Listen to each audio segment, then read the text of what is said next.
Fala, criminalistas! Bom dia a todos.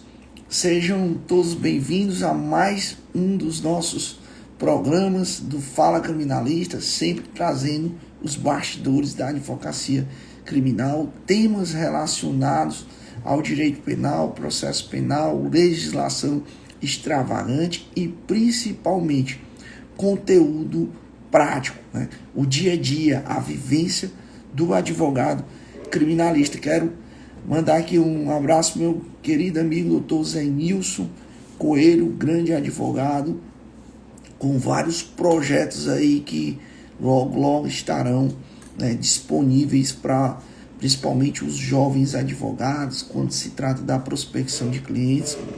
Bom dia, Poli. Sejam todos bem-vindos a mais um dos nossos programas, do nosso encontro semanal no Fala Criminalista, e hoje iremos tratar de uma temática importante para o advogado criminalista, porque a gente consegue enxergar o advogado criminalista numa perspectiva da defesa, né? Enquanto defensor, né? Do lado da defesa, exercendo o direito de defesa. Mas é importante também a gente destacar que o advogado criminalista ele pode atuar como assistente de acusação. E é esse o nosso objetivo de hoje, trabalhar a atuação do advogado criminalista a partir de uma perspectiva da acusação, como assistente de acusação. E hoje nós vamos receber dois grandes advogados criminalistas, né, amigos da gente que tem um conhecimento técnico, uma vivência prática no que diz respeito à advocacia criminal, o doutor Muriel e o doutor Felipe Boto, né, estarão hoje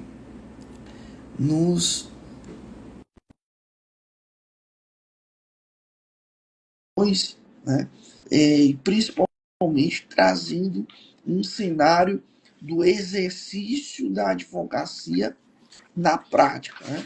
Seja bem-vindo, doutor Muriel. Bom dia, doutor Zé. Bom dia a todos.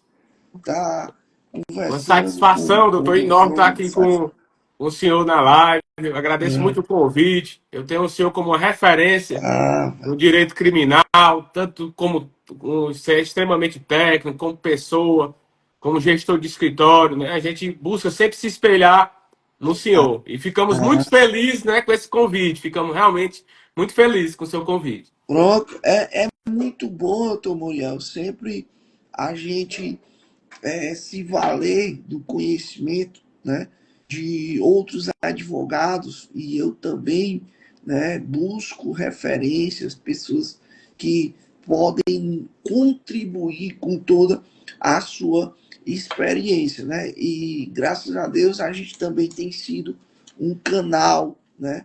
Um canal de bênçãos também para outras pessoas, de principalmente motivar, né, outros advogados, principalmente aqueles que estão no exercício da advocacia ainda no início, né, da sua carreira. E o nosso objetivo sempre é contribuir até para que a gente consiga uma advocacia criminal cada vez mais fortalecida. Esse é o nosso propósito. Doutor Felipe já entrou aqui, eu vou peço para aceitar, doutor Felipe, se você estiver nos ouvindo. Deixa eu ver aqui se está. Doutor Muriel já aceitei. Doutor Felipe. Ele está entrando agora, Está doutor entrando Zé. agora? Pronto. Vamos tratar aqui de. Deixa eu pegar aqui.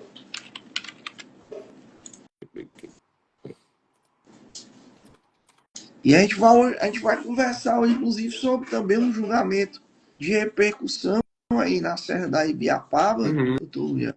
O doutor participou como assistente de acusação e eu acompanhei, né, através das suas publicações, dos seus stories, né, Doutor Zé, ele enviou agora a solicitação, doutor Felipe.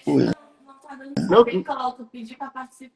ele disse que não está dando certo. Ele pede para participar, mas Pronto. não dá certo. Peça para ele tentar entrar novamente aí, ver se. Peço para ele fechar, na verdade. Tá. Oi, doutor José. Foi um júri muito complexo. 13 horas de plenário. E quando eu Muitos, estava assistindo os seus stories, né, você falando sobre o julgamento, eu disse, rapaz, me veio a ideia que eu ainda não tinha pensado em falar sobre assistência de acusação. E aqui no começo eu pontuava que a gente tá dando. Deixa eu tá ver dando aqui. um erro, que a solicitação não é enviada. Peraí, deixa eu ver aqui. Né? Um abraço aí pro meu amigo Dudu. O Eduardo tá aí acompanhando a gente na live. Um abraço, Dudu. Vê se ele consegue. Vê se ele consegue. Agora eu mandei para ele no O Instagram. doutor Zé mandou para você, Felipe. Veja se você consegue. Aqui, testar. Deixa eu ver aqui. Deixa eu olhar aqui.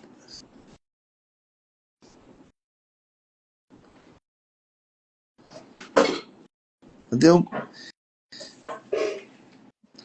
Pronto, agora deu certo. Agora deu certo. Bom dia, doutor Zé. Bom dia, doutor Felipe. Um prazer tê-lo aqui conosco, participando dessa live, dessa manhã de sábado aqui, trazendo muito conhecimento acerca da temática de hoje, assistência de acusação.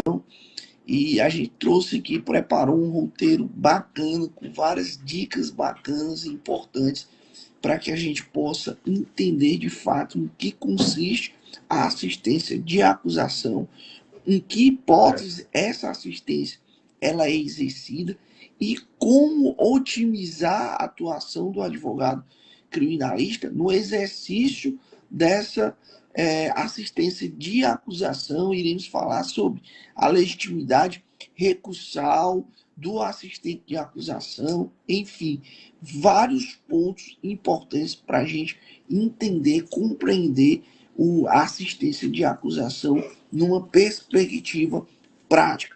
E você não pode ficar de fora e não pode deixar de assistir essa live, que é de suma importância para entender o papel da assistência de acusação. E eu peço que aqueles que estão nos assistindo compartilhem, né, a live de hoje com outras pessoas, outros profissionais que tenham interesse pela matéria, e eu tenho certeza que será um sábado abençoado aqui de muito conhecimento. E aí nós vamos iniciar. Doutor Zé, Oi. Doutor, com licença. O doutor Muriel não está conseguindo o acesso. Quando eu entrei e loguei, ele saiu. Quando ele loga, eu saio. Foi mesmo. Deixa eu ver aqui. Vou tentar aqui.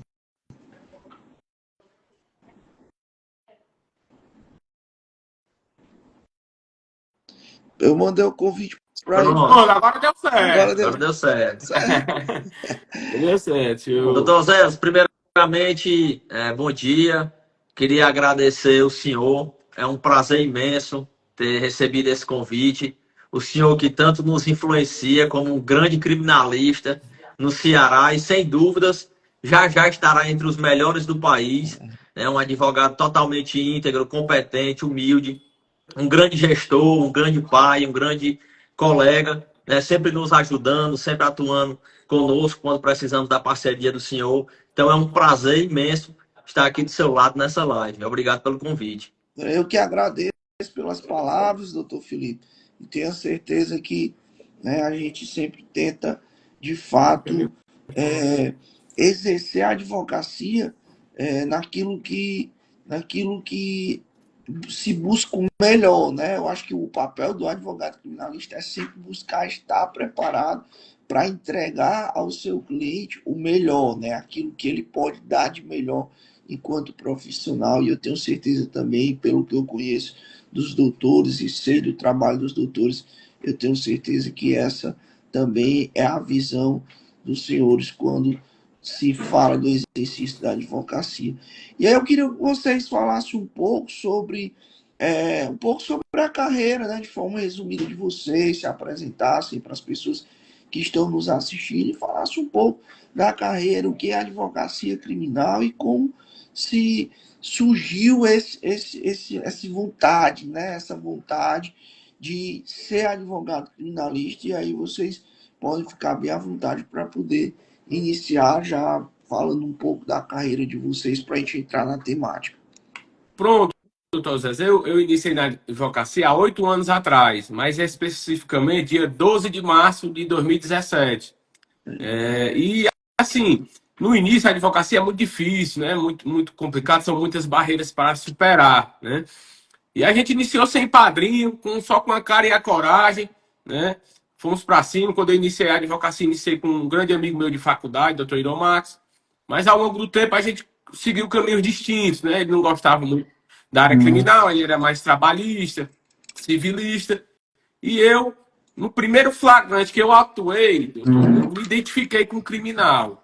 Era um bafômetro e naquele bafômetro a gente acompanhou, conseguiu foi fixada uma fiança alta, eu consegui baixar aquela fiança. E na hora que eu vi o meu cliente abraçando a família e os filhos, aquilo tocou meu coração, né? O rapaz, é isso aqui que eu quero. Eu senti aquela emoção diferente, né? E fui, ao longo do tempo, tentando focar mais no criminal. Né? Aqui Tianguá é interior, não tem como a gente atuar 100% no criminal, mas já está tendo esse nicho de especialização, está começando a crescer a cidade. E eu creio que com coisa de 1, 2 anos já esteja já bem dividido. Quem são os criminalistas, eu creio que hoje até já está. Quem são os advogados criminalistas da cidade, quem são os civilistas trabalhistas. Então, doutor, foi questão mesmo de escolha divina, digamos assim, de eu ir para aquele flagrante e aquela cena me tocar bastante, né? O doutor Felipe pode complementar agora, né? Que ele está atuando comigo no escritório, né? Um parceiro de vida que eu tenho, um irmão que eu tenho. Vocês iniciaram a atuar. Antes de fazer a pergunta, mandar um abraço pro doutor Arthur, doutor o Anthony, que estão aí nos acompanhando, o Ender também, que ingressou agora. Doutor Felipe, vocês começaram a atuar juntos no mesmo escritório ou começaram separados e depois fizeram essa fusão de escritório? Como foi que deu o início de vocês? Doutor Zé, eu sou um jovem advogado, tenho 3 anos de advocacia. Entrei aqui no escritório do Dr. Muriel em 2021, formei em Teresina, né, vim embora. E aí, conversando com o Dr. Muriel, que já era meu amigo da época de CRISFAP, né, já era meu amigo de faculdade, íamos no ônibus juntos, também já tínhamos estudado juntos no Colégio Santa Maria, ali no ensino no fundamental. Então já tínhamos essa amizade. E eu mandei uma mensagem para o doutor Muriel, perguntei se ele estava precisando de um estagiário, que naquele momento eu estava estudando para o exame da ordem.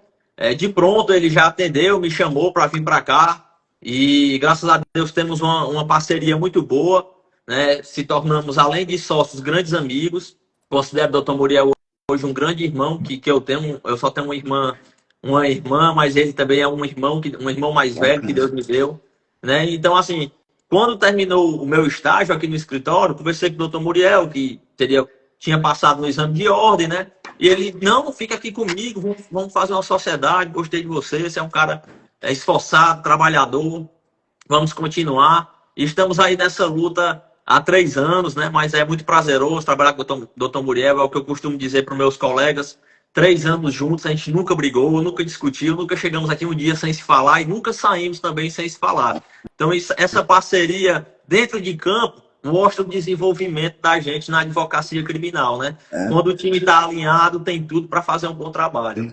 Verdade, doutor. E você tocou num ponto muito importante e muitos advogados me questionam, né? Começar sozinho ou começar em sociedade, com alguém, no escritório, porque o começo por si só já é difícil. E começando sozinho, a dificuldade aumenta, né? Porque quando você tem um apoio, você tem alguém que esteja ali disposto a lhe ajudar, é muito mais fácil se conseguir um espaço na advocacia. Mas eu vejo assim, a maior dificuldade que se tem hoje é encontrar o profissional, né, que esteja alinhado com você para desenvolver uma sociedade. Porque a sociedade ela é como se ela se compara a um casamento, né? Você Verdade. precisa estar alinhado, você precisa gostar de estar convivendo com aquele outro profissional, de se sentir bem, e tudo isso é importante para que se haja a saúde, né, a boa saúde da sociedade. E aí as pessoas me perguntam como identificar um bom sócio, né, para que você possa criar uma sociedade na advocacia. E eu sempre digo identificando os valores daquela pessoa, né? Porque se aqueles valores que você não abre mão, aqueles valores que você coloca como prioridades na sua vida, são os mesmos valores daquele profissional, é muito mais fácil que aquela sociedade ela dê certo, porque são valores que você tem aquele alinhamento, valores que o doutor Muriel defende são os mesmos valores que o doutor Felipe tem e que ele defende, e que ele pratica no dia a dia. Então, se esses valores se coincidem, é muito provável que dê certo essa sociedade, né? Porque você tem a identificação de valores. Não pode o doutor Muriel ter como seus valores a transparência, a verdade, né, com o cliente, e o doutor Felipe Boto fugir disso. Como é que dá certo isso? Não vai dar certo. Por quê? Porque você tem duas pessoas que se unem com um determinado propósito, mas que possuem valores diferentes, né? E aí isso acaba, de uma certa forma, trazendo um prejuízo para a sociedade. Aí, para que haja uma sociedade sólida, né, uma sociedade que prospere, é muito importante que a missão, né, e os valores e a visão elas estejam alinhadas, porque se não tiver alinhamento de missão, valores e, missão, valores, né, acaba que a sociedade se perdendo e se rompendo com o longo do tempo, porque não é pautada, não é sedimentada em princípios, né, em valores fortes. E aí eu sempre digo que é muito importante ter isso identificado e para que as coisas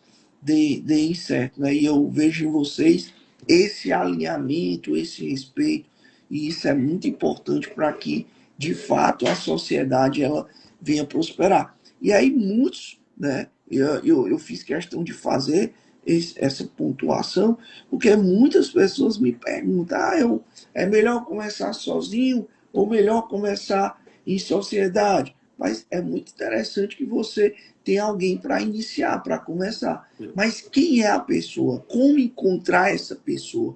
O que observar nessa pessoa?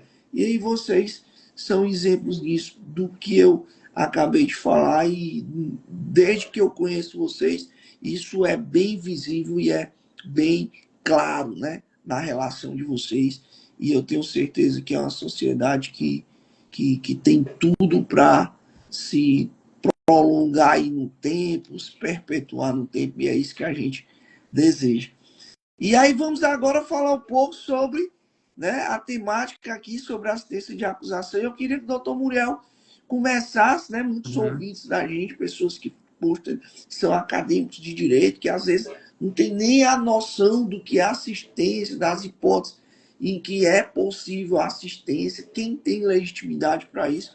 Eu gostaria que o doutor Muriel já começasse nos trazendo essa definição da assistência, da legitimidade, principalmente do fundamento jurídico para isso. Pronto. Bom dia a todos novamente da live. Bem, o assistente de acusação, doutor Zé, ele busca auxiliar o Ministério Público, tanto nas teses de acusação, durante o plenário, durante o processo, como também ele busca garantir que os interesses da vítima, da família, dos seus representantes legais sejam respeitados. Porque o que é que acontece, doutor Zé? A gente notou bem nesse caso em específico que é muito importante a figura do assistente, para ter o contato direto com a família. Às vezes a família não tem o contato do Ministério Público, o telefone do promotor para estar passando informação. Às vezes trocou o promotor, como foi esse caso.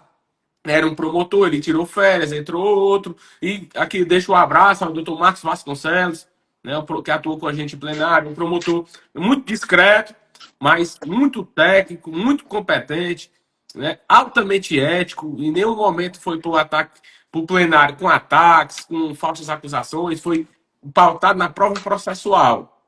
Aqui deixo o abraço, né, ao doutor Marcos Vasconcelos. Então, doutor Zé, seria isso. Ele busca auxiliar o Ministério Público. Creio que é interessantíssimo andarem lado a lado, o assistente e o promotor, para evitar conflitos, né? E atuando em conjunto, e esse contato direto com a família, conseguem, em plenário, tanto durante o processo, constituir mais provas, reforçar a acusação, né? E foi isso que a gente buscou fazer. Bacana. E assim, muitos clientes não têm a noção de que podem sim contratar um assistente de acusação. E é importante, doutor Felipe, que esse contato, né, com um profissional que é habilitado dentro dos autos, que tem um conhecimento técnico, até para transmitir isso para a família, né? Porque a família não deve ter um conhecimento técnico, a família muitas vezes é sofrida, né, por todo esse contexto que ela vem passando de perder um ente querido. E aí eu vejo que esse contato é muito importante entre um profissional capacitado que se habilita dentro do processo e a família que não tem desse conhecimento técnico, que é leiga e que está ali envolvida pela emoção de ter perdido um ente querido. E aí você consegue fazer essa conexão entre isso. E o doutor viu que realmente faz sentido essa relação entre a assistência de acusação e os familiares na transmissão do contexto do processo, do trâmite processual.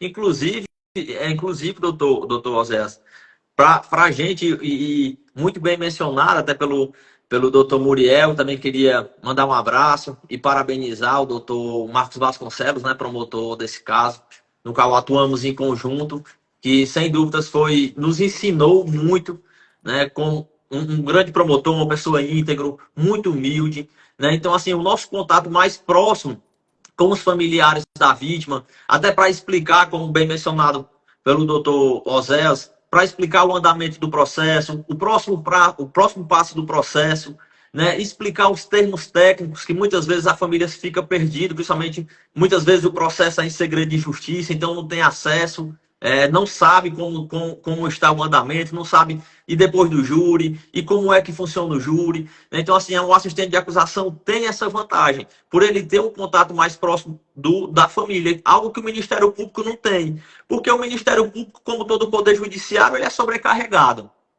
O promotor de justiça tem um júri segunda, um júri quinta, um júri sexta. Então, assim, não tem como folhear um processo de muitas vezes 700 páginas, 800 páginas. Então, por isso é tão importante a figura do assistente de acusação, né? Que pode ser o ofendido, pode ser seu representante legal. Na falta do ofendido, pode ser o cônjuge, o irmão, o ascendente, o descendente, né? Seu representante legal, como o advogado, que sem dúvidas é uma figura importantíssima, principalmente, o assistente de acusação ele pode atuar em qualquer crime, mas importantíssimo no tribunal do júri, porque ali, como ele conversou com a família, como ele teve a emoção daquele caso, ele consegue passar, influenciar os jurados ali no tribunal do júri, demonstrando aquela emoção verdadeira que o processo carrega. Verdade, doutor Felipe, você tocou dois pontos muito importantes na sua fala. Primeiro, quem pode se habilitar como assistente de acusação, né? Como o doutor bem pontuou, tem previsão lá no que dispõe o artigo 268 do Código de Processo Penal, o ofendido, seu representante legal, no caso de morte, né? O cônjuge, descendente, o irmão, são pessoas legitimadas para exercer essa assistência de acusação através de um profissional, de um advogado.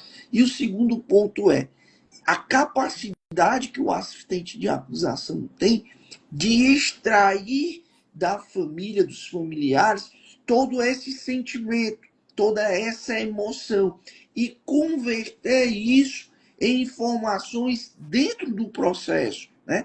Informações essas que, se não tivesse havido a atuação do assistente de acusação, muito provavelmente os jurados não teriam acesso a essa informação, muito provavelmente o próprio Ministério Público não teria acesso a essas informações, ou nos casos de processos que não são de competência do Tribunal do Júri, o juiz togado, que é o que aplica, né, ali a lei através da sentença, ele também não teria essas informações, e são informações que diz respeito, são importantes até na aplicação da pena no artigo 59, quando trata sobre, como circunstância judicial do 59, os motivos, né, as circunstâncias do crime, né, a repercussão disso para a família, né,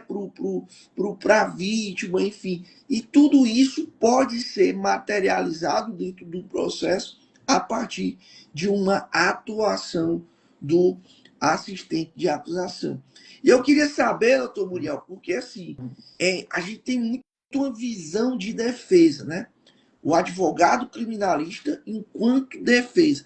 Mas é legal que quando a gente tem, os doutores tiveram essa oportunidade de atuar como assistente de acusação e viver um pouco o outro lado da moeda. E aí eu queria perguntar a vocês, dentro dessa, possa-se falar, experiência também de ter vivido a assistência de acusação e serem defensores no dia a dia. Existe, de fato, uma paridade de armas?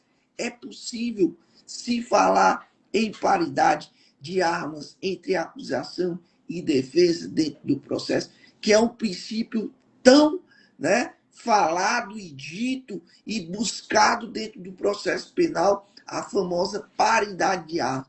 De fato, trazendo de um olhar, de uma perspectiva, daquele que defende vários processos e daquele que tem a experiência de estar do outro lado atuando como assistente de acusação. É possível falar em paridade de armas? Doutor Zé, assim, eu respeito opiniões contrárias, né? Mas na minha opinião é só teoria. Na prática, doutor, não funciona. Na prática, assim, nós estamos em plenário, o jurado recebe a denúncia, não recebe a resposta da acusação, não recebe uma via das alegações finais. O jurado, quando vê o Ministério Público ao lado do juiz, enquanto o advogado fica lá sentado, no canto. Então, doutor, eu creio que também, quanto à disponibilidade de recursos, né? O Ministério Público tem um poder estatal todo com ele, a força estatal, questão de equipamentos, investigações. E a defesa só tem um processo. Só tem um processo para se defender. Então, eu creio que seja, doutor Zé, mais teoria. Na prática não funciona, né? Eu creio que não funciona. A gente conseguiu notar, mesmo nesse plenário que a gente fez, que é complicado esse princípio da paridade de armas. E interessante, eu fazendo, doutor Felipe, uma audiência recentemente, né? E o que acontece? Aí é uma dica bacana também. Por quê? Porque há processos, o que acontece? Existem processos que o Ministério Público arrola como, né, a vítima e testemunhas, e a defesa acaba não arrolando também aquela vítima ou aquelas mesmas testemunhas. E aí aquela vítima, muitas vezes, ou aquela testemunha, é de suma importância para o esclarecimento do contexto, que de uma certa forma pode beneficiar a defesa. Só que o advogado não arrola na resposta à acusação aquela testemunha ou aquela vítima mesmo para falar do contexto dos fatos. E aí o que acontece? Na audiência, o Ministério Público pede a desistência. Pede a desistência daquela testemunha ou da oitiva da vítima, que era de suma importância para esclarecer o contexto fático. E a defesa, excelência, a vítima não foi ouvida, como aconteceu agora recentemente. Aí o juiz olhou para mim e disse, doutor, se o senhor, mas o Ministério pode pedir a dispensa. Se pode, claro que pode. Mas se eu tiver arrolado com defesa, testemunha da defesa, ele não pode. Ah, o senhor arrolou? Arrolei. Está em que página? Está em tal página. Ele olhou, realmente o senhor tem razão. Mas ela não foi localizada. O senhor vai ter um prazo de 5 dias para indicar o atual endereço da testemunha. Aí eu peguei a excelência. Só por uma questão aqui de esclarecimento, eu gostaria que esse prazo fosse elastecido, porque Vossa Excelência há de convir que esta defesa não dispõe dos mesmos recursos que o Ministério Público dispõe, que inclusive informações relativas ao banco de várias informações relativas a determinadas pessoas. Por exemplo, acesso a informações de veículos, acesso a endereços, ou seja, acessos a banco de informações do própria Justiça Eleitoral, enfim. O Ministério Público, como órgão acusador, que é parte no processo penal, ele dispõe de recursos que a defesa não dispõe. E ali o juiz começou a achar graça e o próprio Ministério Público chegou e disse assim, ó, não, doutor, para dizer que eu não quero aqui contribuir, eu vou indicar aqui o endereço. E indicou o endereço que eu não teria acesso, mas que o Ministério Público tinha acesso a dados, né, aquela base de dados contidas nos todas as plataformas, enfim, todos os bancos que eles dispõem que nós não temos. E aí, gente, é muito importante que o advogado, quando entenda que aquela testemunha arrolada pelo Ministério Público também é importante para a defesa, primeiro, arrole na resposta à acusação, ainda que o Ministério Público tenha colocado. Segundo, se você não tem um endereço, você pode inclusive pedir ao magistrado que ele oficie, né, a Justiça Eleitoral ou faça uma pesquisa nos seus bancos de dados ali para que ele traga as informações referentes à localização daquela testemunha. Porque se você ficar nesta incumbência, muito provavelmente você não vai conseguir e você não vai ouvir aquela testemunha. E aí, doutor Felipe, quando a gente vê na verdade, todo esse aparato trazido para o Estado, né? Todo esse aparato estatal dado ao Ministério Público, enquanto a defesa não tem esse aparato, a gente não consegue visualizar uma paridade de armas. O doutor também concorda com isso? Concordo, doutor. Inclusive, como nós atuamos, com a sua primeira pergunta, retroagindo um pouco, como nós atuamos como advogado de defesa, e a partir do momento que fomos ser assistentes de acusação, percebemos exatamente essa deficiência, né? Porque muitas vezes a defesa, o advogado de defesa, ele não tem meios, como bem mencionado por Vossa Excelência, pelo doutor Muriel. O advogado de defesa, ele não tem meios para fazer esses pedidos. E até mesmo uma diligência, se hoje um advogado de defesa fizer uma diligência para um vizinho, de um monitoramento, para tentar provar a inocência do seu cliente, dificilmente vai ser aceito. Diferente de um pedido feito pelo Ministério Público, né, quando chega a decisão amparada pelo pedido ministerial. Então, assim, são pesos que nós observamos na prática, porque na teoria existe. Existe a igualdade, existe a qualidade das armas, ninguém é mais do que ninguém, mas na prática nós percebemos a diferença. Inclusive, em própria audiência de custódia, o advogado criminalista, ele fica aguardando fora, enquanto o promotor está ali, ao lado do magistrado. Né? Então, isso aí já mostra uma hierarquia, já mostra um poder que a defesa luta, mas que ainda assim é deficiente. Você tocou num ponto importante, doutor Felipe, que terminei uma audiência de custódia, o juiz disse, eu preciso analisar isso com mais calma, é um tema mais complexo, então eu vou analisar e daqui a pouco eu dou o resultado. E aí ficou na sala junto com o promotor de justiça, enquanto eu, como defesa, tive que sair da sala e assim, é complicado, né? A gente falar que vai haver ali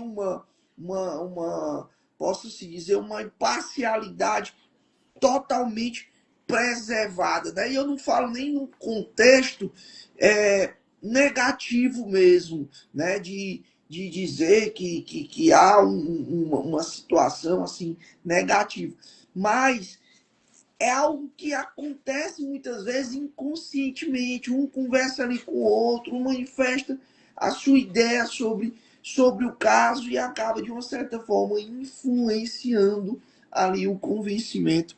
É, ó, o W11, rapaz. Um abraço aí pro W11.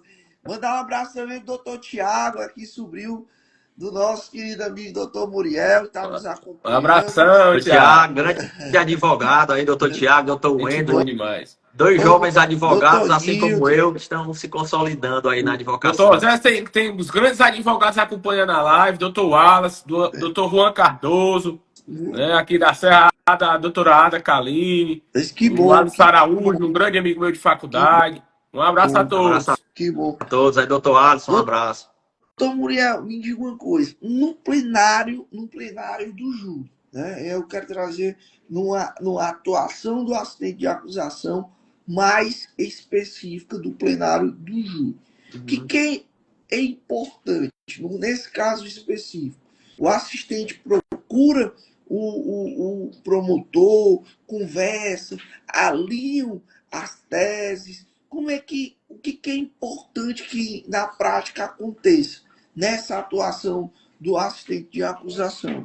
Doutor, quando a gente foi contratado pela família, o júri foi adiado duas vezes, esse júri. Uma vez a gente foi procurado 3 dias antes, Certo. estava até viajando, e aí a defesa juntou uns atestados médicos, foi adiado. Na segunda vez que foi adiado, não fechou a quantidade completa de jurados. Houve estouro de urna, né? Estouro de urna. Aí nessa terceira vez a juíza intimou muita gente, tinha muitos jurados lá, né? Então assim, a gente procurou entrar em contato com o Ministério Público, dialogar com ele, sentamos com ele, né? Um promotor muito solícito, escuta muita gente, a gente deu essa sorte de pegar um promotor bom.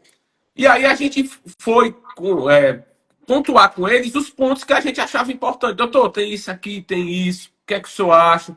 Tem isso aqui, né? E a gente foi conversando com ele, alinhando, fomos também dividir, né, as falas. Doutor, o que é que o seu papel é principal? O nome já diz, a gente é assistente.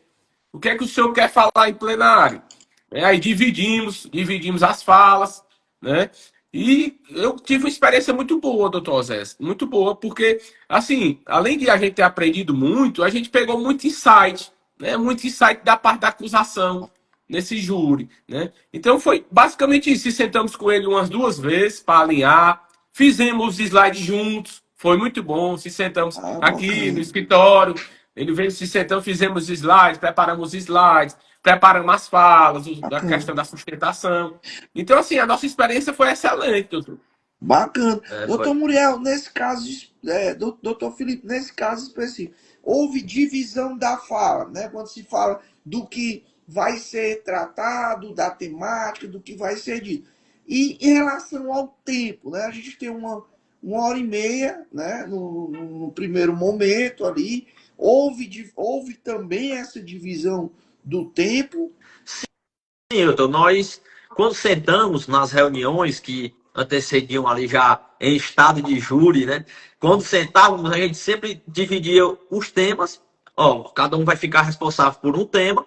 E a gente tentava, muitas vezes ensaiamos juntos, quanto aquele nosso tema pegaria de tempo. Alguns temas pegariam 15 minutos, outros temas pegariam 10 minutos. E nós fizemos a divisão do tempo exatamente nesse sentido. Como seria 1 hora e meia, a figura do assistente de acusação não aumenta o tempo. Isso. Não aumenta. Não É aumenta. importante frisar que o tempo continua o mesmo. Continua o mesmo. Continua 1 hora e meia, depois é 1 hora, mas não tem nenhum acréscimo. Então a gente tentou dividir esse tema para não ficar o tempo para não ficar cansativo para os jurados, porque é o que até a gente mencionava muito, os jurados nem sequer queriam estar ali. Então, se for algo, um debate muito cansativo, né, que não seja um debate objetivo, vai acabar cansando o jurado. E o principal, que é passar as provas, que é passar o que realmente aconteceu, muitas vezes o jurado já vai estar cansado e não vai entender tão bem. Então a gente tentou ao máximo enxugar esse tempo para fazer algo bem objetivo. E o doutor Marcos ficou entre 30 a 40 minutos. E o restante do tempo foi dividido entre a equipe aqui do escritório, mas graças a Deus ainda, mesmo com toda a pressa, ainda sobrou um pouco de tempo.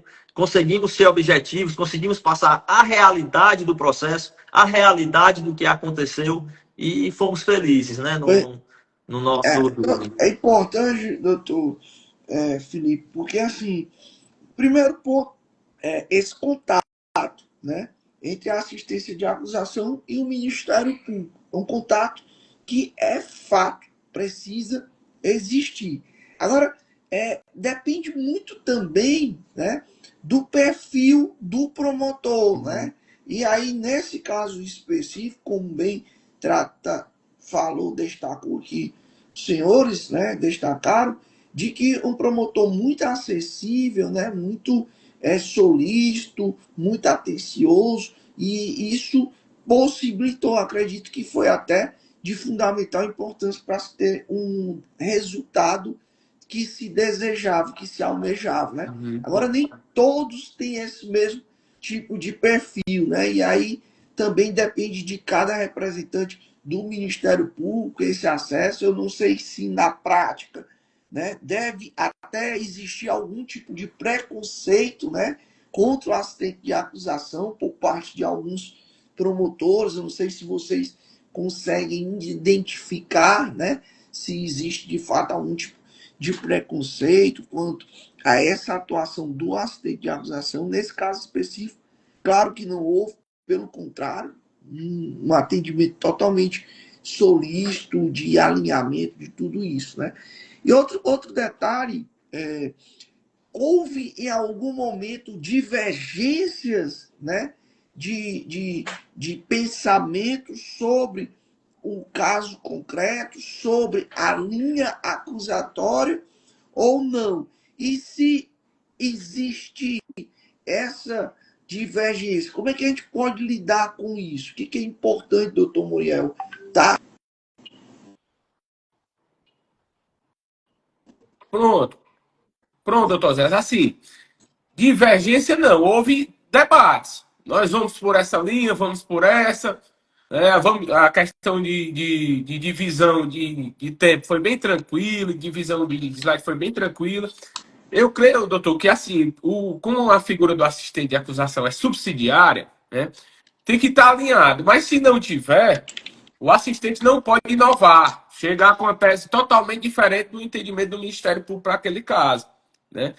Inclusive, pode uma tese totalmente contrária ao entendimento do Ministério Público, parte do assistente de acusação, pode gerar até uma nulidade, né?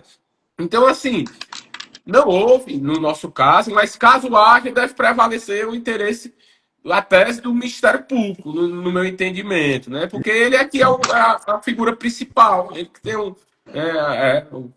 tá como assistente, não assistente, tá como figura principal, e o assistente de acusação é apenas subsidiário, né? Entendi. Entendi. Então é importante esse alinhamento, mas agora eu enxergo o seguinte, doutor Felipe, trazendo para esse cenário da divergência de entendimento da linha acusatória. Vamos lá.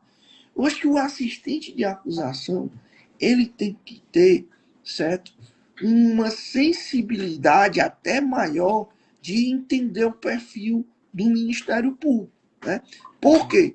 O que acontece? Na prática, se eu entendo que aquele perfil do representante do Ministério Público é um perfil mais duro, né? É um perfil de profissional menos flexível, e eu sei que aquele entendimento dele é um entendimento que não está muito alinhado com o meu. E aí eu tenho que ter essa sensibilidade de entender se é o caso até de se adequar àquele entendimento do Ministério Público, porque pode ser que aquela divisão de entendimentos no momento da fala fragilize a tese acusatória. É claro que eu não preciso concordar com tudo que ele vai falar, né, do que ele vai dizer. Mas o primeiro passo é o alinhamento é de suma importância.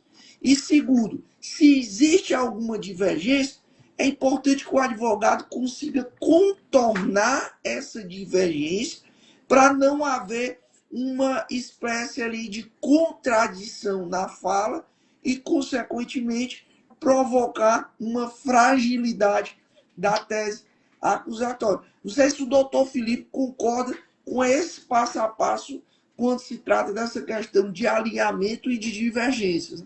Concordo, doutor, com toda certeza. Mas, como bem mencionado pelo doutor Muriel, de toda sorte, né, na nossa primeira atuação no Tribunal do Júri como assistente de acusação, tivemos essa sorte de pegar um promotor que até digo que ele nos ouviu bastante. Né? Ele foi muito humilde nesse quesito. Ele sempre dizia, porque a visão que ele tinha era da gente como advogado de defesa. Então, vocês, inclusive, até o doutor Muriel vai mencionar mais na frente, que usamos a nossa tese de advogado de defesa, que inclusive aprendemos com o senhor, de adiantar as possíveis palavras que a defesa poderia usar ali no tribunal do júri. Foi fundamental, doutor Zé. Foi fundamental. Desestabilizou completamente a defesa. Ficaram desestabilizados. E outra coisa, o doutor Marcos, vamos perguntar isso ou aquilo. Sempre ele conversava. Doutor Muriel, você acha interessante a gente perguntar isso? Não, mas por quê? Vamos perguntar assim? Como é que a gente elabora essa pergunta? Então foi bem tranquilo. Temos a sorte de estar bem tranquilo. Cara, é muito bacana esse alinhamento, porque ele consegue te trazer um cenário totalmente previsível, né? Do que vai ser perguntado, do que é interessante, as possíveis respostas, as consequências dessas respostas. Porque muitas das vezes você pode estar desenvolvendo uma linha de raciocínio e o Ministério Público fazendo alguma pergunta que prejudique essa sua linha de raciocínio ou vice-versa. E aí, se você senta, se você alinha, se você tem todo esse cuidado, eu participei de um júri, né, em que havia 2 assistentes de acusação, 2 advogados como assistente de acusação, e o Ministério Público. Então, eram 3 na fala, né? E aí eu percebi que não houve esse alinhamento do que iria ser dito, de como seria dito e o tempo que seria dito. E aí eu observei, certo? Eu observei que, nesse caso específico, eles não estavam preparados para o tempo. O promotor tinha muito para falar, mas, por respeito ao assistente de acusação, não conseguiu explorar tudo aquilo que ele iria falar. O assistente de acusação, ao invés de explorar aquilo que o promotor não tinha explorado, foi explorar aquilo que ele já explorou, como se ele estivesse repetindo aqueles argumentos. E aquilo eu vi foi fundamental para que eu, enquanto defesa, tivesse um resultado positivo. Porque, o réu foi absolvido nesse caso, porque não houve esta estruturação de fala e, principalmente, o respeito à observância ao tema, né? Ao tempo, né? de fala. E aí, nesse caso específico, eu notei que essa falta de preparação que vocês tiveram cuidado de ter no júri que vocês participaram foi de suma importância para que eu, enquanto defesa naquele julgamento, tivesse um resultado, né, positivo enquanto inclusive, doutor Zé, até as perguntas para as testemunhas, a gente montou juntos, se sentamos e montamos juntos. Bacana. Então ficou bem afiado, ficou afiado mesmo. Todo mundo na mesma fala. Promotor muito bom, promotor que ouvia. E a gente tinha, como mencionado, aquela visão na defesa, se a gente falar isso, pode ocorrer isso, né? As possíveis perguntas podem ser essas, eles vão bater nessas teses, porque a gente já tem aquela visão de defender, né? 99,9% dos casos aqui no escritório são casos criminais. E dentre desses 99, 90 são casos de altíssima complexidade.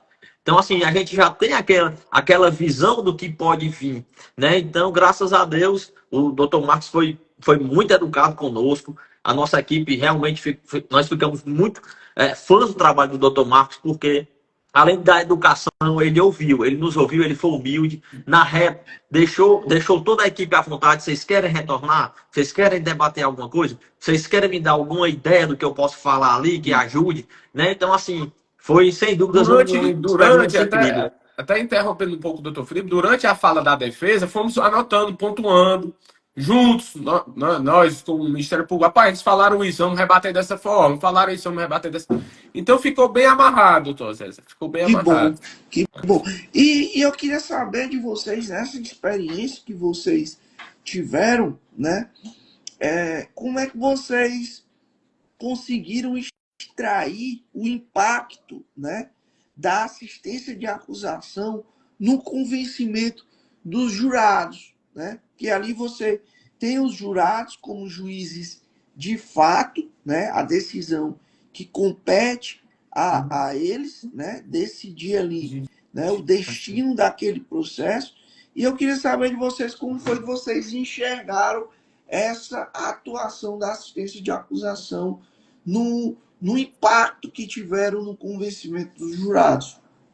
Doutor Zé, eu creio que um grande impacto que a gente pôde notar foi como a gente tinha um contato muito próximo com a família, a gente sentiu a dor da família, né? A gente conseguiu sensibilizar os jurados com a presença da mãe do plenário, com a presença da irmã da vítima, né? E trouxe aquele tom de emoção para o júri, né? Trouxe o tom de emoção que quando a gente falando, né, o jurado balançando a cabeça, alguns choraram, né? Então a gente notou que estava no caminho certo com esse tom de emoção. E também, doutor Zezé, eu creio que eu estou lendo um livro que eu até recomendo, não sei se o doutor já leu, Como Convencer Alguém em 90 Segundos. Recomendo também para quem está assistindo a live. É um livrozinho curto, bem curtinho, pouco tempo você lê.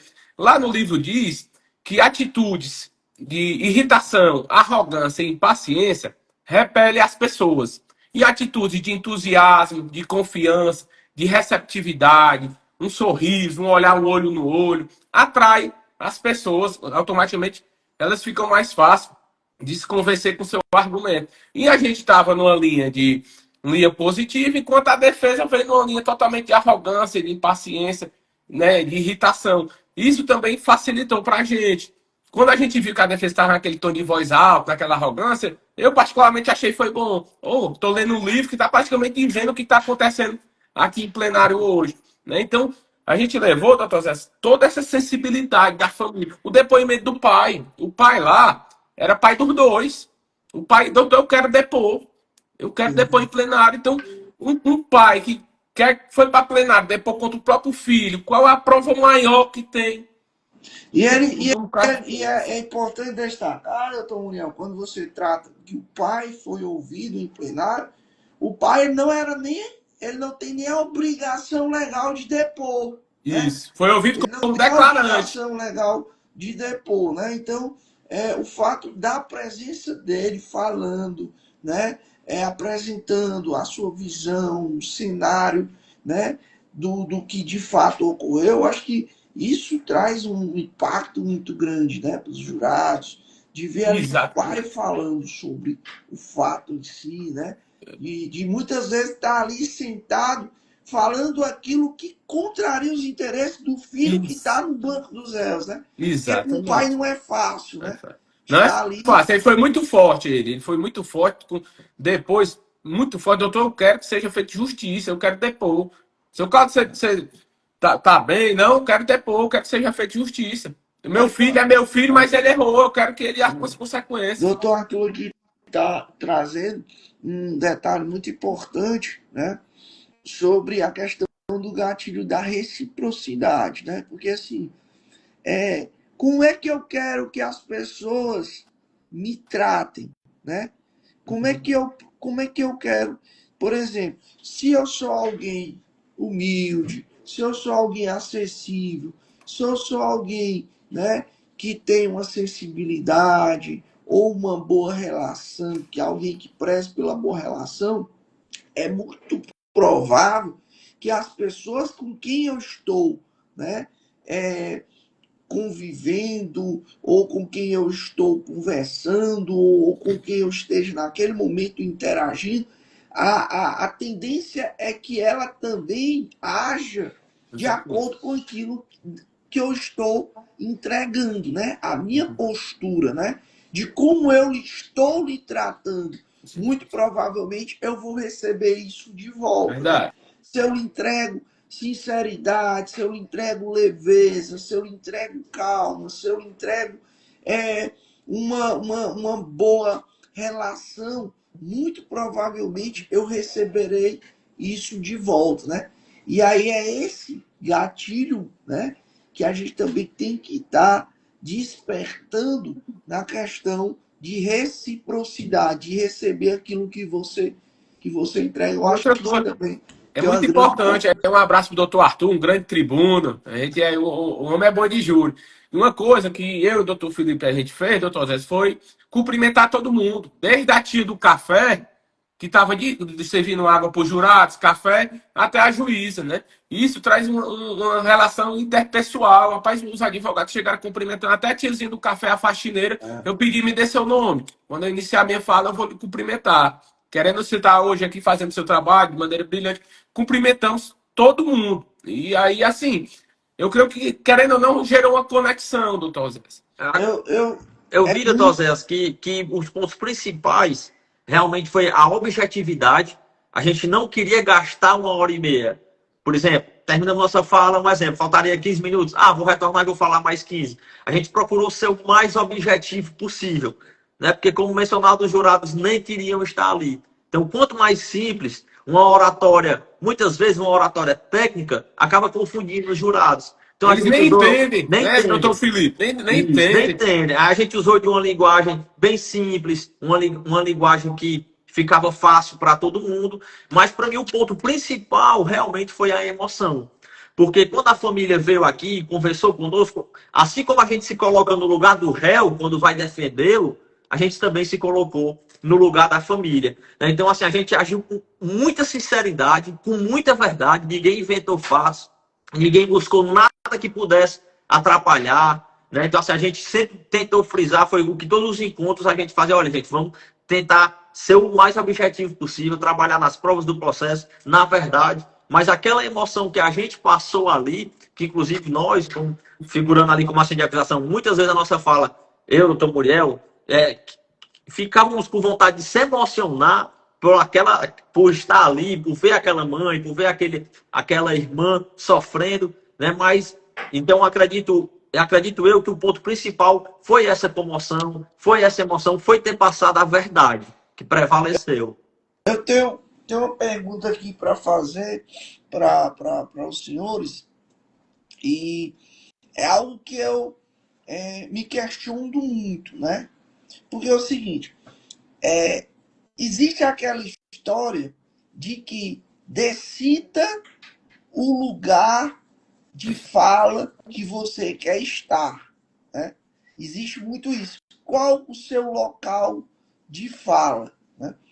E aí, o que eu vejo, né? Eu sei que foi uma comarca que não é a comarca que vocês atuam Uhum. na maioria, né, dos processos. A comarca de vocês é uma comarca diversa daquela comarca que vocês atuaram nesse júri especificamente. Mas a minha dúvida, e aí eu queria indagar dos senhores, né, o que vocês têm de ideia quanto ao fato do advogado que atua predominantemente na defesa, em vários casos, inclusive no tribunal do júri, e esse advogado que está ali no dia a dia, fazendo a defesa, estando à frente da defesa, naquele local específico, naquela comarca que há uma atuação predominante, e de repente ele é visto do outro lado. De repente ele é visto contradizendo argumentos que ele utiliza enquanto defesa. Seria interessante para um advogado que tem uma atuação predominantemente enquanto defesa, utilizar-se desse local de fala como assistente de acusação em uma comarca que ele costuma atuar ali de maneira constante, reiterada.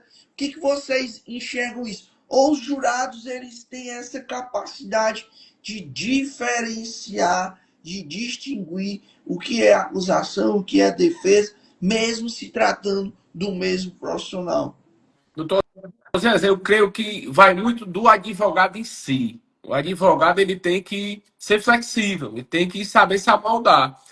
E eu creio que quando é um advogado, que os jurados sabem que um advogado que não mente, não aumenta as falas, que tenta ser sincero, eu creio que fique teoricamente fácil, doutor Zé, para o jurado entender o lado dele, tanto como defesa, como quanto acusação. Porque, vamos lá, chega um advogado que tenta aumentar os fatos, que tenta fazer uma cena muito grande. Não, primeiro, o jurado não vai acreditar naquela cena dele, tanto como defesa como acusação. Então, se ele for sincero nas suas falas, né, eu creio, doutor Zé, que dê para conciliar sim. Eu creio que os jurados consigam entender. Mas tem que ser sincero, realmente. Tem que transparecer sinceridade na fala. É Entendi. até, é até o que a gente usa muito aqui no escritório, doutor. É o seguinte: quem nos contrata, a gente não está pensando primeiramente no dinheiro, mas na confiança. Porque dentre inúmeros profissionais, aquela pessoa veio na nossa porta e confia no nosso trabalho. Então, assim, a gente tem essa grande empatia. Quando uma pessoa nos contrata para defender um filho, defender um pai, defender um parente, a gente tenta de todas as formas éticas e legais para defendê-lo. Durante muitas vezes eu fico aqui com o doutor Muriel de madrugada no escritório, antes de audiência. Muitas vezes a gente se liga ali 2, 3 horas da manhã para falar de processo, a gente é ansioso pelaquela audiência de instrução, pelaquela audiência de custódia. Então, assim, realmente a gente consegue se colocar na pele da pessoa. Então, quando fomos para ser assistente de acusação, nós tivemos a mesma empatia. Não, eles confiaram no nosso trabalho, esse é o nosso trabalho. Nós somos advogados. Se não fôssemos nós aqui do escritório, seriam outros, como tinha outro assistente de acusação no caso, mas por motivo de saúde necessitou se ausentar. Então, assim, a gente não existe hoje eu vou acusar, hoje eu vou defender. Não, a gente consegue enxergar aquela pessoa que nos contratou. Não, se contratou foi a mãe, contratou foi o pai, e a gente atua no nosso trabalho de forma completamente profissional. Ninguém estava ali em nenhum momento para atingir, para prejudicar nenhum dos lados, estávamos atuando, fazendo o nosso trabalho. E saímos do júri, já corremos para fazer no outro dia audiência de instrução e defendemos com afinco, defendemos com amor. Inclusive até fomos indagados. Ontem vocês estavam do lado do promotor e hoje vocês estão aqui batendo no promotor, assim, de uma forma ética, mas contra o entendimento do promotor e pela defesa. Então nós somos assim. A gente tem essa afinidade, a gente tem essa percepção que se o cliente confiou no nosso trabalho, nós vamos lutar por ele até o fim, independente se for como assistente de acusação ou se for como advogado de defesa. E aí a gente volta para aquilo que a gente tocou logo no primeiro momento da nossa live, a questão dos valores, né? Carregar valores definidos, né? Claros, que aí você consegue atuar, né? Em todos os cenários, mas dentro daquilo que o processo te oferece, né? Dentro do que a gente chama das 4 linhas, né? É muito importante você atuar dentro das 4 linhas. É o que a gente chama na teoria dos jogos do fair play, né? Do jogo limpo, né? De você ter um jogo limpo, de você ter um jogo transparente, tal, não inventar, não criar situações que não existem dentro do processo.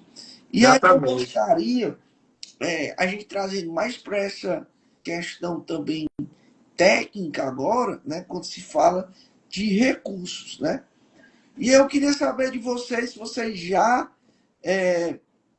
pensaram, estudaram sobre essa possibilidade recursal do assistente de acusação, né?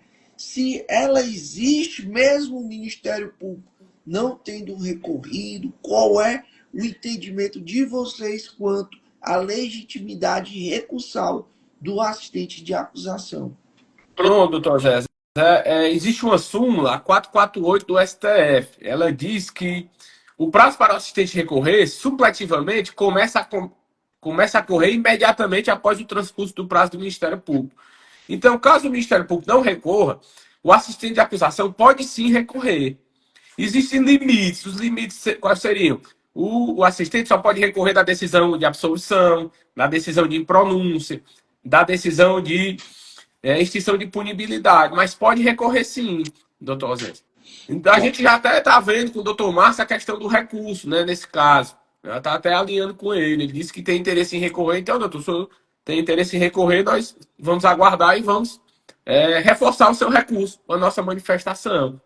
Bacana. Inclusive, doutor, existe a limitação, se o Ministério Público ele já se manifestar contrário à interposição daquele recurso, né, Antônio? O assistente de acusação ele se vê limitado.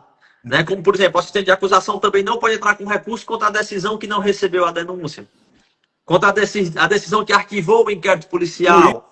Então, isso assim, que é importante estar bem alinhado com o Ministério Público. Existem essas limitações. Como o próprio nome já diz, o assistente de acusação ele é um assistente. Ele não pode atuar numa persecução penal de forma autônoma. Né? Sempre tem que ter o aval do Ministério Público. Se o Ministério Público permaneceu inerte, por exemplo, de uma decisão de absolvição, o assistente de acusação ele tem a competência de interpor um recurso. Mas se o Ministério Público já se posicionar contrário, não, ele se sente limitado ali naquele momento. Até porque a gente volta àquela ideia de que o titular da ação penal, né, é o Ministério Público, né? E a assistência ela tem esse caráter complementar, né? De auxiliar, de reforçar. Né? Inclusive, doutor Zezé, por exemplo, é aberto prazo para as alegações finais após a alegação final do Ministério Público, justamente para reforçar, né? Então, assim, é essa questão subsidiária mesmo que os senhores estão dizendo. Entendi. Bacana. E o que vocês estão falando agora é exatamente um julgado em que eu participei no Tribunal de Justiça aqui do Estado do Ceará, uma apelação criminal, que houve recurso da defesa, eu sou advogado de defesa, houve recurso do Ministério Público e houve recurso da assistência de acusação. E nesse julgado, apelação criminal 0009315, dígito 45.2018, 8060100, apelação criminal, a segunda Câmara do Tribunal de Justiça do Estado do Ceará, ela destaca, ressalta exatamente aquilo que os senhores estão pontuando. Por quê? Porque quanto ao recurso da assistência de acusação, eles não conheceram, porque o Ministério Público já havia recorrido. E aqui eu gostaria só de fazer a leitura só do trecho da ementa que fala exatamente sobre isso. Verifica-se que os assistentes de acusação interpuseram recurso de apelação em face da sentença absolutória proferida em favor da acusada. Um dos assistentes protocolou recurso antes mesmo do protocolo das razões recursais ministeriais e o outro após o recurso do parquet. O artigo 598 do CPP, por sua vez, dispõe que nos crimes de competência do Tribunal do Júri ou singular, se da sentença não foi interposta a apelação pelo Ministério Público no prazo legal, o ofendido ou qualquer das pessoas enumeradas no artigo 31, ainda que não se tenha habilitado como assistente, poderá interpor a apelação. E aí ele coloca que o assistente de acusação é conferido o direito de apelar das disposições do Tribunal do Júri quando não for interposto o recurso de apelação por parte do Ministério Público, tratando-se, portanto, portanto, de atividade recursal supletiva a ministerial. E aí eles falam exatamente da súmula 448 do STF, que o doutor Murel fez menção aqui, né? E aí é importante a gente estar atento,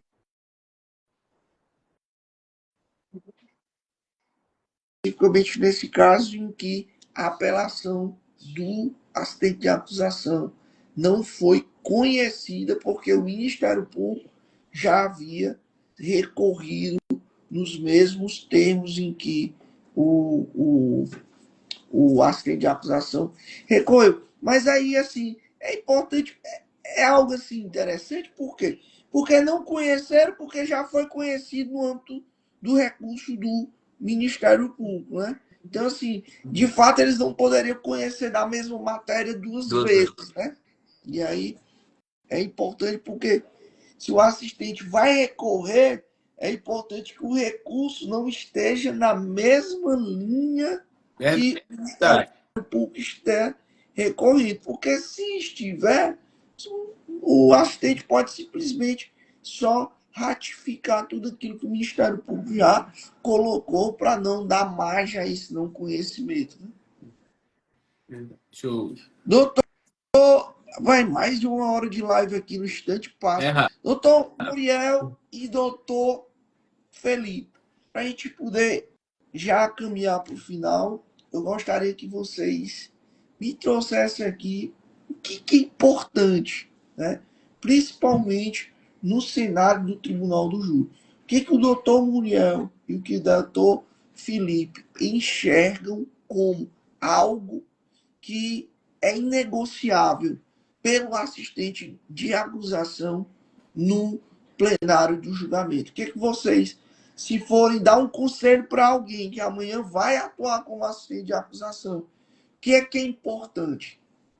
Doutor Zé, no meu ponto de vista, são dois tópicos. Depois o doutor Felipe pode complementar. O primeiro, sensibilidade. Colocar a emoção em plenário. A emoção da família tem que ser levada para plenário. Importantíssimo. A gente notou, é muito satisfatório, doutor Zé, quando eu estava falando, o doutor Felipe estava fazendo a sustentação, a gente vê o jurado assim, ó. É muito satisfatório. A gente até ganha mais um fôlego, mais uma força, né? Para poder continuar falando. Opa, nós estamos no caminho certo. Tá dando certo aqui. E o outro, doutor Zé, é a estratégia. Particularmente, eu digo que foi essencial que a gente aprendeu no seu curso, no seu último curso que teve, que por sinal seu curso são excelentes. Nós, toda vez que o doutor fizer curso, nós estaremos. A todos que estão na live, eu convido para irem participar. É uma imersão excelente, muito boa, o network que é feito. E no curso desse, doutor Zé, você falou de um caso que você falou, pessoal, vocês conhecem a tese de adiantar o trovão? Essa tese, doutor Zé, foi excepcional em plenário. A dica que eu dou é essa. Por quê? Porque a gente percebeu durante todo o processo a linha que a defesa iria. E era uma linha pesada, de dizer que uma testemunha sofria de problema alcoólico, de bater no suposto envolvimento de crime com a vítima. E o que foi que a gente fez? Na nossa parte, o doutor Marcos ficou com autoria e materialidade qualificadoras, e nós pegamos nosso slide e adiantamos o trovão todinho de uma vez. Botamos, reforçamos o depoimento da testemunha, botamos as contradições e adiantamos todas as teses defensivas. Então isso, doutor Zé, foi bom porque o jurado não se assustou.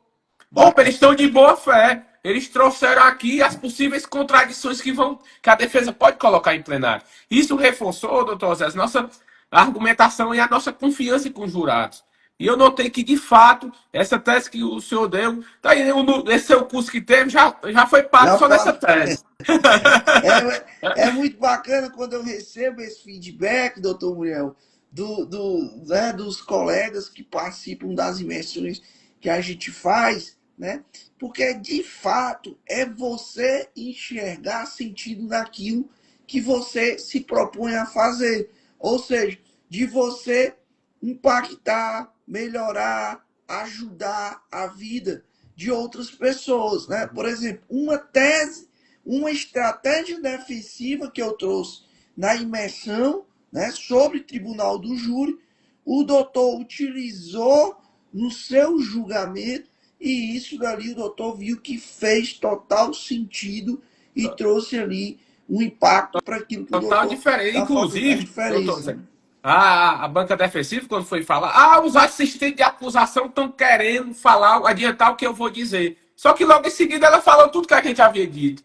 Então deixou de ser surpresa. Uma Verdade. foto que eles poderiam mostrar, tem essa foto, a defesa pode falar dessa foto, mas a gente já foi trazendo o doutor Felipe, apresentou várias fotos. A gente notou também, doutor Zé, que os jurados são muito visuais. Eles estão sentados ali durante 1 hora e meia. É interessante fazer um slide, colocar uma foto, né, um vídeo, uma coisa que E, chame a atenção, que traga ele para você. Então foi isso que a gente procurou fazer. e o que a gente coloca muito na nossa imersão, a gente trouxe o uso da infografia, né? Isso, O uso de também. slides, de O senhor falou imagens. também na live, isso aí eu trouxe porque você falou quando você estava apresentando, que disse, olha pessoal, o jurado é muito de imagem, é muito visual, porque senão fica uma coisa cansativa, doutor. Só a pessoa falando, falando, ele quer ver uma imagem, quer ver uma foto, né? Isso aí a gente também aprendeu na sua imersão e trouxe, e temos a humildade de dizer que aprendemos muito com o senhor nas suas imersões, e vamos aprender ainda mais nas próximas, com E certeza. aqui, doutor Muriel, doutor Felipe e os que nos acompanham, porque o aprendizado aqui é recíproco, é cíclico, tá entendendo? Uhum, Não é o Oséias que sabe mais. É o uhum, Oséias que vivenciou uma experiência, que está transmitindo para alguém que não vivenciou aquela experiência, mas alguém que não muitas vezes não passou pelo que eu passei, também passou por algo que eu não uhum, passei e também vai e me ajuda. Por exemplo, nessa live, eu aprendi demais com vocês, uhum, né?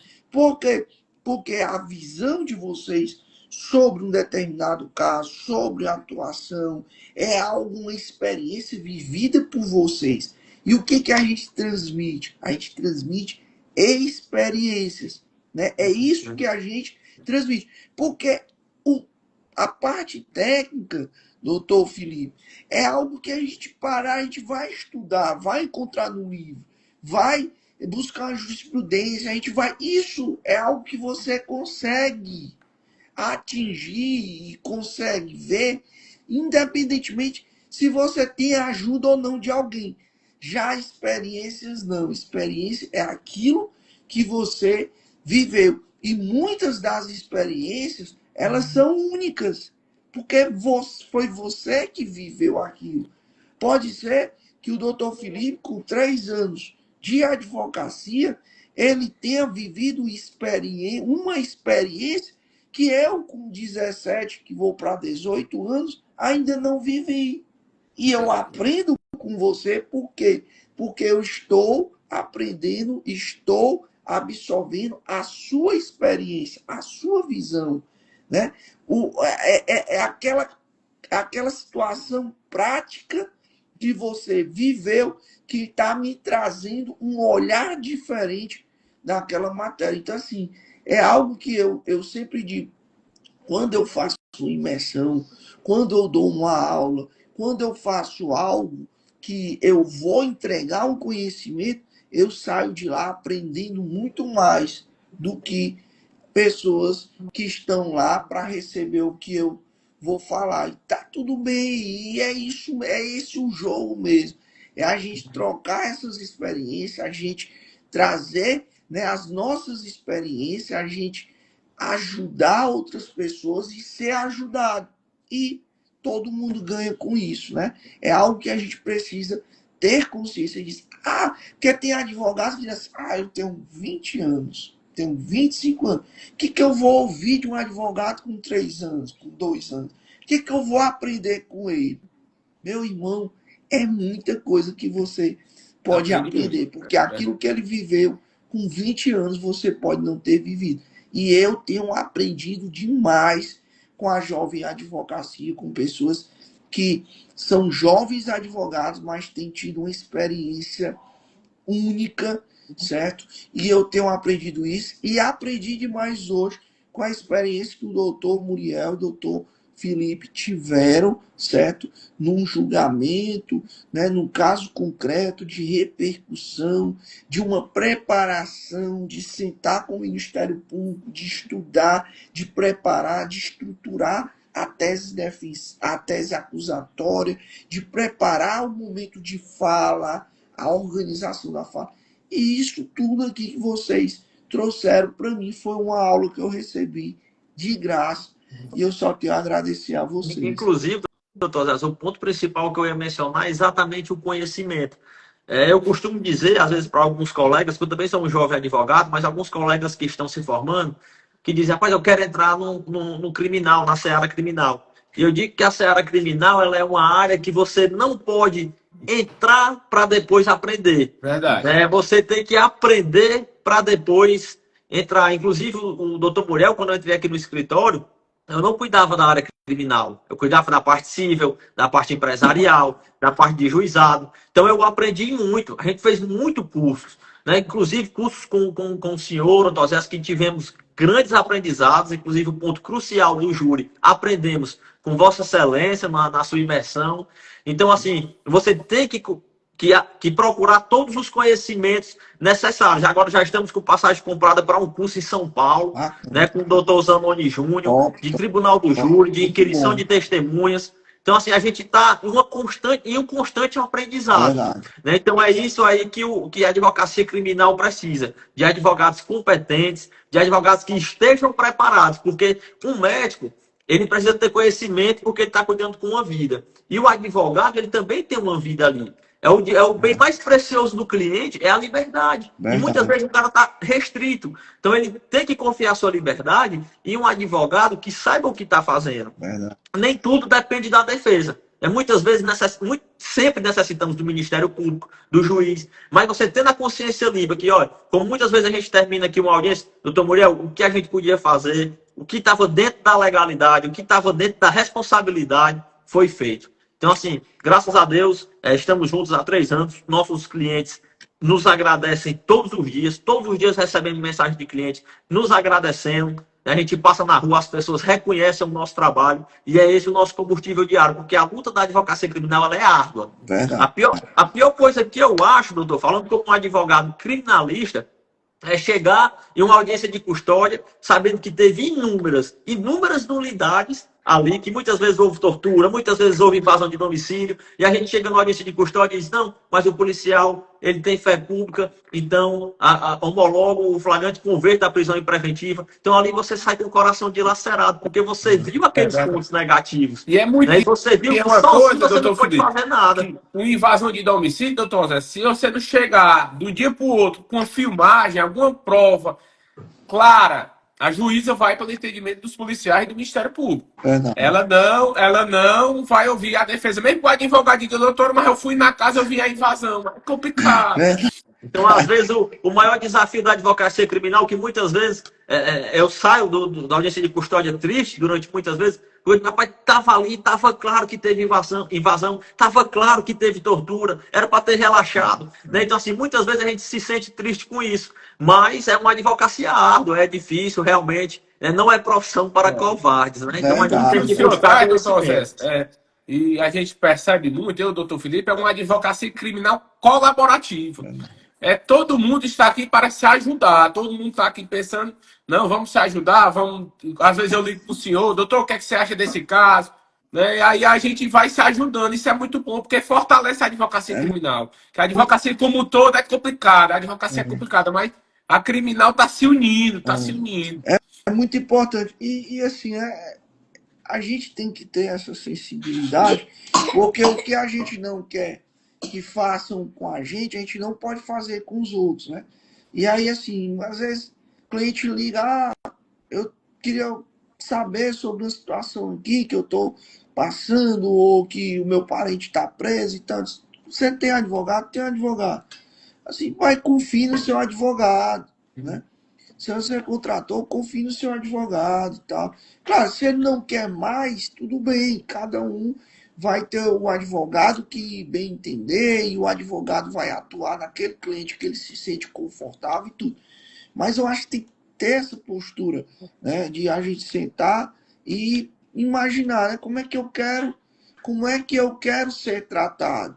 É o primeiro passo para eu saber como tratar as pessoas, né? É muito importante isso. E aí a gente vê, né, com situações, o cliente liga, você conhece advogado? Rapaz, se eu conheço, muito bom, confie, tenha paciência, seu caso não é tão simples, é complexo.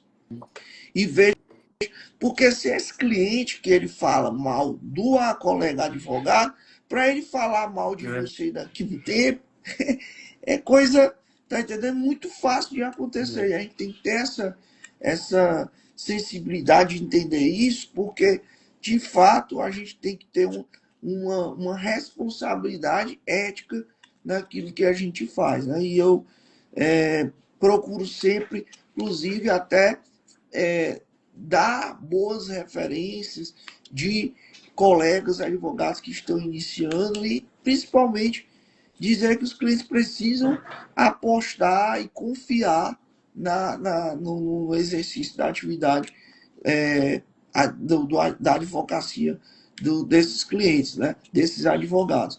Então, gente, é muito importante que a gente tenha essa postura colaborativa, de realmente a gente sair com a advocacia criminal muito mais fortalecida, principalmente essa advocacia criminal que é tão perseguida, né, que hoje é tão criminalizada, e se a gente não tiver esse fortalecimento, e se esse fortalecimento não iniciar por nós advogados criminalistas, acaba que havendo uma fragilidade maior, né, e um prejuízo muito grande para a advocacia criminal. Então, o nosso objetivo, de fato, é esse, é ajudar, é contribuir, é dialogar, porque uma hora você pode estar de um lado, outra hora você pode estar de outro, né? E aí a gente precisa ter essa percepção e saber que nem toda hora vai ser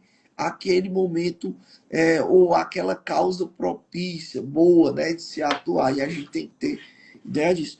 E eu quero agradecer, doutor Muriel, já finalizando a nossa live de hoje, doutor Muriel, doutor Felipe, pela atenção, né, dos senhores, de ter dado aí, ter disponibilizado um tempo de vocês no final de semana, poderiam estar aí descansando, aproveitando a família, e estão aqui contribuindo com esse conhecimento brilhante aí de vocês, com as suas experiências no dia a dia, e quero deixar aqui registrado a minha gratidão e dizer que nós sempre estaremos à disposição de todos aí, os colegas advogados, nesse crescimento profissional e principalmente no que tange ao conhecimento da advocacia criminal.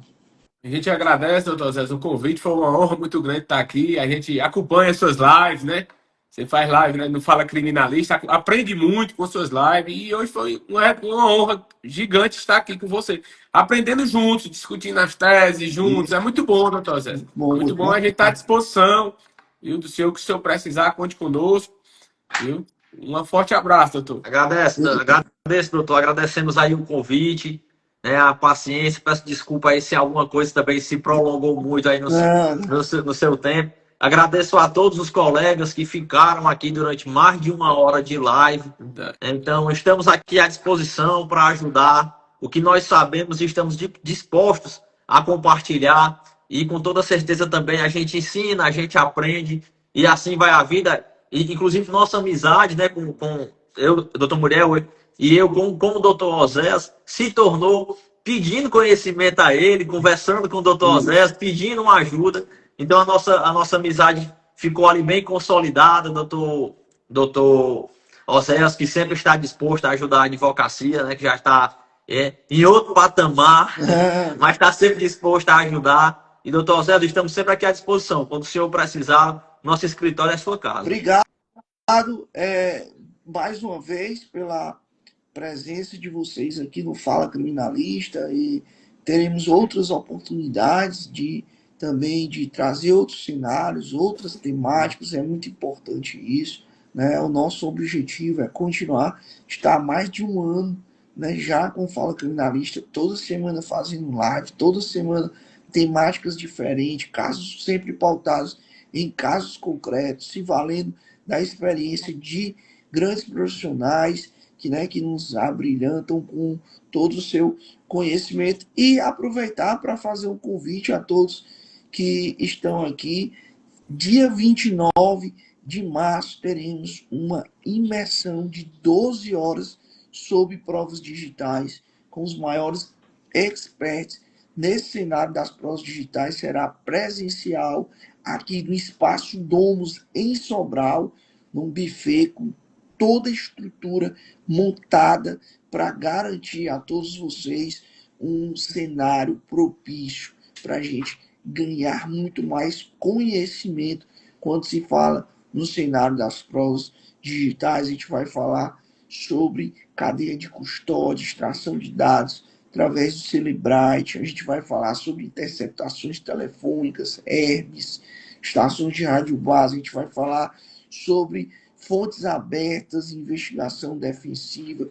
Pode ter certeza que será um momento único, né? Uma experiência positiva na sua advocacia e também para vocês que são acadêmicos de direito.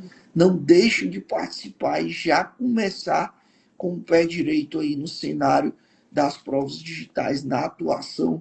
Daqui a pouco vocês vão estar atuando como advogados no mercado profissional. Vocês não podem deixar de já se preparar para esse cenário profissional. Então, é esse o convite que eu faço, agradecendo a todos vocês aqui, mais um Fala Criminalista, mais um episódio, dessa vez tratando sobre assistência de acusação no Tribunal do Júri, e dizer que essa nossa live vai ficar registrada, vai ficar gravada e encaminhada para o nosso canal no YouTube. Vocês podem posteriormente assistir ou compartilhar com outros profissionais que precisam, né, desse nosso conteúdo. Forte abraço, fiquem com Deus, aproveitem o final de semana para descansar e principalmente para se alimentar da palavra de Deus, a palavra lá da Bíblia. E é isso que eu desejo a todos vocês. Muito obrigado a todos, um forte abraço e até o nosso próximo encontro. Obrigado, doutor Muriel. Tchau, Felipe. Bom, Vocês muito obrigado, viu? são excelentes profissionais e um forte abraço também para vocês. Obrigado. Tchau, doutor. Um abraço. Bom final de semana.